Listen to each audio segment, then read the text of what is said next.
En el nombre del Padre, y del Hijo, y del Espíritu Santo. Amén. Ave María Purísima, sin pecado concebida.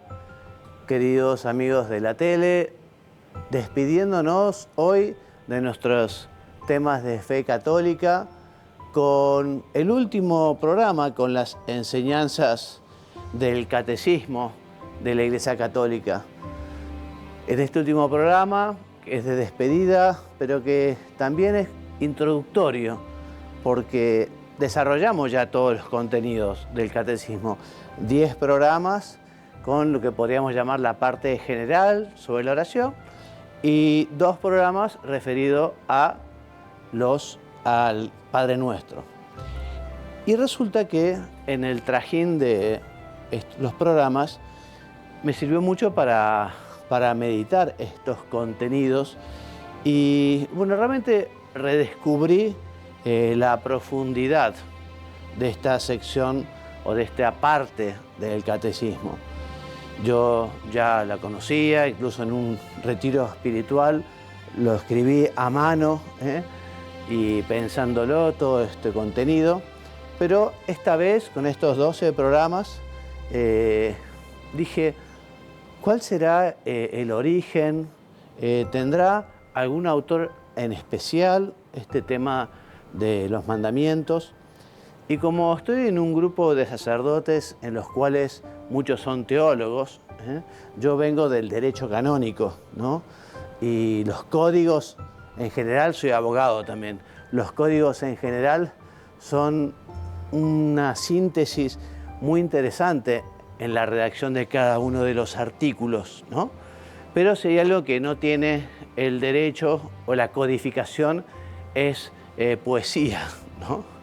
En cambio, en estos números del catecismo he encontrado una profundidad teológica impresionante, porque cada número del catecismo se puede profundizar mucho, mucho, mucho, pero además una riqueza poética y espiritual muy grande. Entonces escribí a este grupo que te decía grande de sacerdotes, pregunto desde la ignorancia, ¿no? Este cuarto capítulo, o mejor dicho, esta cuarta parte del Catecismo de la Iglesia, ¿tiene alguna inspiración particular, algún autor espiritual? Bueno, y me enviaron varios artículos extraordinarios sobre Jean Corbon. Jean Corbon tiene mucho que ver con esta cuarta parte del catecismo y quería contarte un poquito justamente a modo de despedida y a modo de introducción. Este sacerdote nació en Francia, nació en París en diciembre del año 24 y en el año 1956, movido por el interés en profundizar en la riqueza espiritual y litúrgica de los cristianos árabes, se traslada al Líbano y vive en el Líbano hasta su muerte en Beirut en el año 2001, un accidente de auto. Y este sacerdote realmente tiene una profundidad y es una verdadera síntesis de la tradición occidental y de la tradición oriental. Entonces, justamente, ustedes saben, ¿no?, que en Oriente lo que tiene que ver con la liturgia y con la vida en general, ¿no? Una cosa del Imperio Romano, los romanos muy pragmáticos, muy prácticos, muy concretos. Oriente, en cambio, más espiritual, más poético, ¿no? Y resulta que Jean Corbon se convierte así en una síntesis, ¿no?, de Oriente y Occidente, y le da al catecismo no solo en el tema de la oración, ya vamos a ver, sino que consigue dar una impronta a todo el catecismo de la Iglesia Católica de estos temas que tienen que ver con Oriente, con esa cultura, con esa tradición, con todos los padres de la Iglesia, ¿no? Especialmente en la parte de liturgia, porque él escribió un libro muy conocido que es la liturgia fontal, misterio y celebración, vida, ¿no?, que antes justamente de la confección del catecismo ya había llegado muy profundo en muchos autores, ¿no? Él, sin ser un liturgista propiamente dicho, tiene una sensibilidad muy particular y un conocimiento muy grande, ¿no? Un hombre que tiene un currículum que no quise escribirlo porque me llevaría muchas páginas de la presentación, ¿no? Pero un hombre siempre muy interesado, yendo a lo profundo de la Biblia. Es más, justamente, él quiere imprimir en el catecismo un lenguaje bíblico, ¿no? Un lenguaje bíblico que además también recoge toda la tradición de los padres de la Iglesia. En el año 1993, el cardenal Ratzinger, que será Benedicto XVI, reveló cómo fue que el padre Jean Corbon se asoció a los redactores, ¿no? Él escribe: después que resolvimos agregar una cuarta parte dedicada a la oración, ya les contaré esto, porque al principio el catecismo iba a tener 3 partes nomás. Entonces, una vez decidido agregar una cuarta parte dedicada a la oración, buscamos un representante de la teología del Este. Nos ubicamos, además, dentro del problema, digamos, de la barrera entre el Este y el Oeste, ¿no? Todavía el muro de Berlín. Puesto que no fue posible asegurar como autor a un obispo, pensamos en Jean Corbon, que escribió su hermoso texto mientras Beirut permanecía cercada en medio de una situación dramática al abrigo de un sótano durante los bombardeos de la aviación, cosa que también en la actualidad está sucediendo en el Líbano, ¿no? Pero efectivamente este hombre cuenta que el manuscrito donde se guarda en el Vaticano, en lo que se llama archivos secretos vaticanos, ¿no? Allí se guarda el manuscrito que a veces está escrito a mano, a veces en máquina eléctrica, a veces tipeada en una máquina mecánica, justamente porque no había luz después de los bombardeos, ¿no? Bueno, así fue como Jean Corbon se agrega al equipo, a la comisión redactora del catecismo. Decía, no es un liturgista en sentido estricto, sino a un sacerdote, un maestro espiritual, un teólogo del ecumenismo, porque es uno de los temas también que llevó en el corazón, ¿no? El acercamiento a los hermanos separados, ¿no? Con vastos conocimientos de teología litúrgica y eclesiológica, favorecido por vivir donde convergen las 2 grandes tradiciones de la Iglesia. Les cuento un poquito la historia.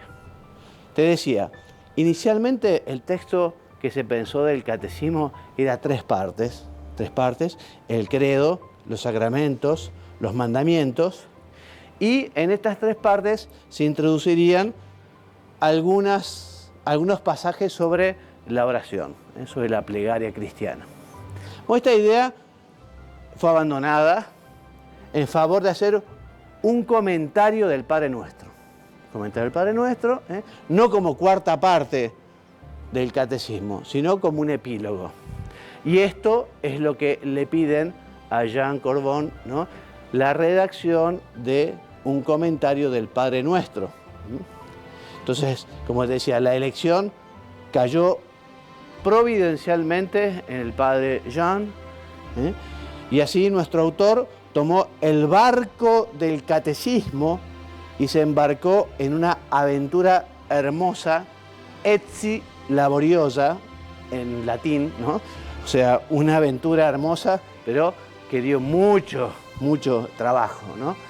En palabras del cardenal Christopher Schönborn, decía que, bueno, fue el comienzo de una aventura inolvidable para quienes compartieron los trabajos con el Padre Jean y en donde tuvieron ocasión de ver el dedo de Dios, es decir, al Espíritu Santo en acción, ¿no? Entonces, así es como, digamos, lo reclutan al Padre Jean Corbon para la redacción de un epílogo del catecismo sobre el Padre Nuestro. Se compuso el primer proyecto. Ese primer proyecto del catecismo se le trasladó a todos obispos, ¿no? Ese primer proyecto que te decía, un manuscrito, ¿no? Donde se pasa de la máquina de escribir a la máquina eléctrica y por los apagones, ¿no? Y este proyecto se envía a todos los obispos y también a las escuelas de teología, ¿no? Y llegan de vuelta como comentarios, como aportes, ¿no? 25.000 sugerencias. 25 sugerencias. Entonces, con esas sugerencias comienzan a trabajar la comisión y el padre Jean, entonces, además de realizar su manuscrito sobre el Padre Nuestro, comienza a colaborar también con las respuestas, con las sugerencias, con las ideas que habían mandado los obispos del mundo y las facultades de teología. Entonces, viendo también o descubriendo la riqueza que tenía este texto de el Padre Nuestro, al Padre Jean comienzan a pedirle otros temas, ¿no? Aparte, digamos, de sus colaboraciones, comienzan a pedirle otros temas, porque efectivamente veían la riqueza de la escritura y del contenido, la poesía, todo lo que está vinculado con la Sagrada Escritura, con la tradición, ¿no? Entonces, te decía, 25.000 intervino en sus aportaciones. Entonces, allí fue cuando también dentro de estas 25.000 aportaciones, una de las cosas que se dice mucho es, en vez de hacer solo un comentario del Padre Nuestro, ¿por qué no hacer un comentario general sobre la oración? O sea, una cuarta parte del Evangelio, del Catecismo. O sea, tratar la oración en general y también justamente el Padre Nuestro en particular. Entonces, eso le piden al Padre Jean, aparte de que le piden que escriba sobre la liturgia, porque él, ya te decía, escribió ese libro maravilloso sobre la liturgia fontal. Entonces él escribe toda la introducción a los sacramentos, escribe sobre el Espíritu Santo, porque efectivamente la liturgia del Padre Jean es muy trinitaria y neumatológica, o sea, en la que se le da muchísima importancia al Espíritu Santo, ¿no? Entonces, pero dice acá, el Padre Jean confeccionó un texto nuevo para el Tratado de los Sacramentos en general desde una perspectiva trinitaria y neumatológica. Pero la contribución, sin duda alguna, más importante de nuestro autor radica en la cuarta parte sobre la oración, ¿no? Entonces, porque dentro de esas 25.000 respuestas, muchas pedían, además de del comentario del maestro, una cuarta parte sobre la vida de oración y sobre la vida espiritual. Vamos a hacer un pequeño corte, ¿no?, para continuar este programa de despedida, que posiblemente sea hoy un poquito más cortito.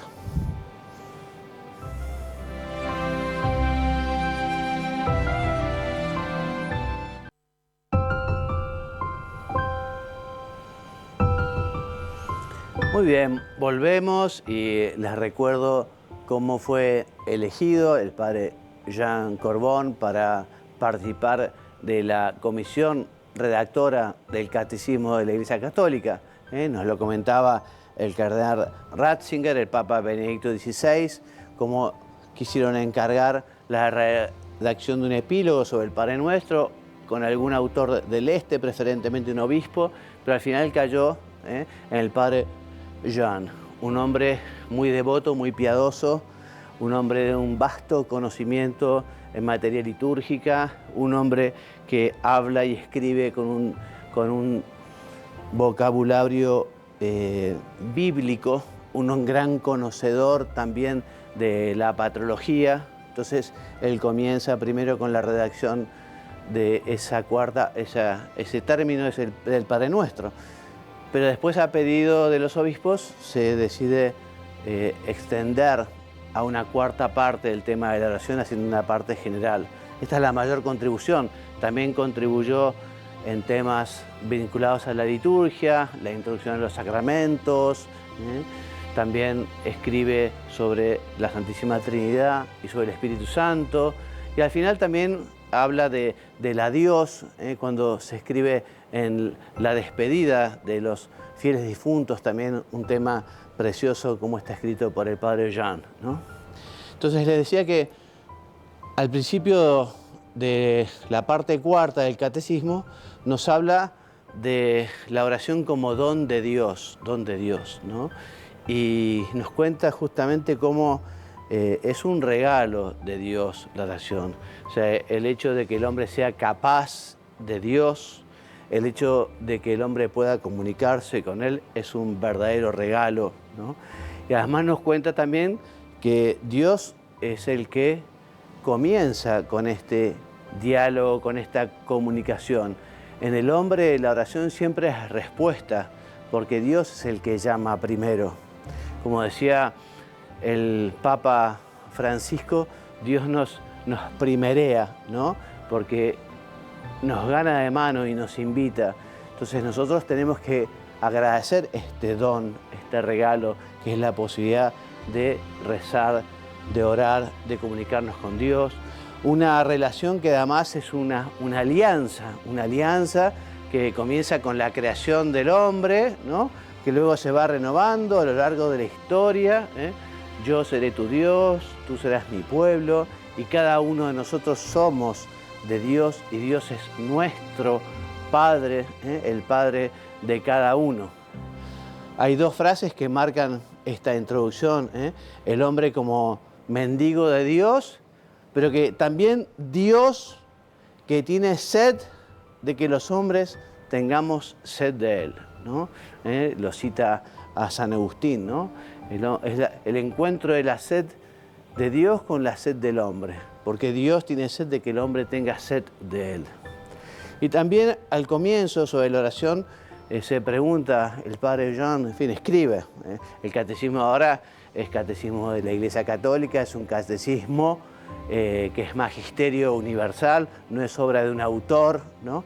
Pero si ustedes leen un artículo precioso que se llama La oración cristiana de Jean Corbon, ¿no? En un simposio de teología que se hizo en la Universidad de Navarra, bueno, está un poco todos estos comentarios que vemos en el catecismo, los vemos en la obra de Corbon, ¿no? Entonces, ¿de dónde viene la oración, no? Entonces, cualquiera que sea el lenguaje de la oración, gestos, palabras, el que ora es todo el hombre, todo el hombre. Sin embargo, para designar el lugar donde brota la oración, la Sagrada Escritura habla a veces del alma o del espíritu y con más frecuencia del corazón. Más de 1000 veces habla la Sagrada Escritura del corazón. Es el corazón el que ora. Y si éste está alejado de Dios, la expresión de la oración es vana. Por eso la oración básicamente tiene que ver con esa disposición. El corazón, digamos, es lo más profundo o lo que mejor califica o caracteriza a una persona. De hecho, le decimos, bueno, en el fondo tiene buen corazón, ¿no? Efectivamente, no podemos, si tenemos un corazón endurecido, si tenemos un corazón lejos de Dios, si tenemos un corazón soberbio, y será muy difícil la oración, imposible. De hecho, lo decía el catecismo, es necesario la humildad y la sencillez. Recordemos aquella parábola de Jesús, ¿no? Del pobre publicano que estaba al fondo, en cambio el fariseo que estaba en el primer lugar diciendo te doy gracias, Dios mío, porque pago los impuestos del eneldo y del comino y no soy como todos estos, ¿no? Aquello no fue oración, aquello fue un monólogo, porque para que haya oración tenía que haber diálogo y aquel hombre tenía el corazón totalmente cerrado a la voz de Dios, ¿no? Bueno, en el catecismo hay 3 pasajes particularmente significativos sobre la oración cuando ensambla Juan de la Cruz con Isaac de Nínive, ¿no? Y se apreciará una muestra de cómo nuestro autor respira por los 2 pulmones de la Iglesia, ¿no? Por la tradición occidental y la oriental. Y primero recoge la definición de Santa Teresita del Niño Jesús, de Santa Teresita de Lisieux. Jean Corbon fue un gran devoto de Santa Teresita, le tenía muchísima devoción, muchísima piedad, Y de hecho, en el catecismo encontraremos unos cuantos textos, cerca de 10 textos, ¿no?, que citas a Santa Teresita, ¿no? Y cuando elige una definición, una noción, una descripción de la oración, elige lo que dice Santa Teresita, ¿no? ¿Qué es oración? No es otra cosa, oración mental, a mi parecer, sino tratar de amistad, estando muchas veces tratando a solas con quien sabemos que nos ama. Eso es la oración, un trato de amistad. Y en la amistad, digamos, hay conversación, hay silencio, hay hacer cosas juntos, hay ese sentir la presencia, es una comunicación de amistad. Citando a Isaac de Nínive, dice que la contemplación es silencio, ¿eh? Este símbolo del mundo venidero. Por eso quienes tienen ese ruido mental, que no quieren pensar, que no quieren examinarse, que no quieren orar, que no quieren realmente conocer la verdad última de uno mismo, porque puede haber un ruido exterior, o sea, uno puede hacer oración en la calle mientras obreros están quizás haciendo un ruido tremendo arreglando la calle con un martillo neumático, pero estamos hablando del ruido interior, ¿no? Es estar, ¿no? Hace poco me llegó un videíto que decía que le habían preguntado a la inteligencia artificial, ¿no?, cuál era la estrategia del demonio para conseguir tener más adeptos, ¿no? Y una de las cosas que decía el videíto era que, en primer lugar, lo que hay que tener es a la gente atareada, todo el día consumiendo teléfono, cine, siempre allí, que no piense la primera tarea, ¿no? Entonces, por eso, la oración está involucrada, está relacionada con el silencio, pero me refiero a ese silencio interior que es esa apertura a Dios, esa apertura a la verdad, esa apertura a los demás, ¿no? Dice San Juan de la Cruz que oración es amor silencioso. El amor justamente es lo que ese sentimiento más maravilloso que tiene el hombre, ¿no? Y que la persona que está enamorada es completamente feliz, ¿no? Por eso las palabras en la oración contemplativa no son discursos, sino ramitas que alimentan el fuego del amor, ¿no? Y lo último que te decía, en este silencio insoportable para el hombre exterior, el Padre nos da a conocer a su Verbo encarnado, o sea, a Jesús, sufriente, muerto y resucitado, y el Espíritu filial nos hace partícipes de la oración de Jesús. Bueno, yo está aquí, digamos, esta historia, ¿no?, a modo de epílogo o a modo de introducción de cuál es la fuente principal de esta cuarta parte del Catecismo de la Iglesia Católica. Terminando este ciclo, yo evidentemente los animo a que se animen a hacer oración. A hacer oración se aprende haciendo oración, como a nadar se aprende nadando, como a andar en bicicleta se aprende andando en bicicleta. Si uno dice, no quiero nadar o quiero nadar y no estoy dispuesto a hacer el proceso, bueno, para hacer oración también hay un proceso. Y Dios justamente va en auxilio, Dios va a ayudar a aquel que se anima a emprender este camino del misterio de la oración, ¿no?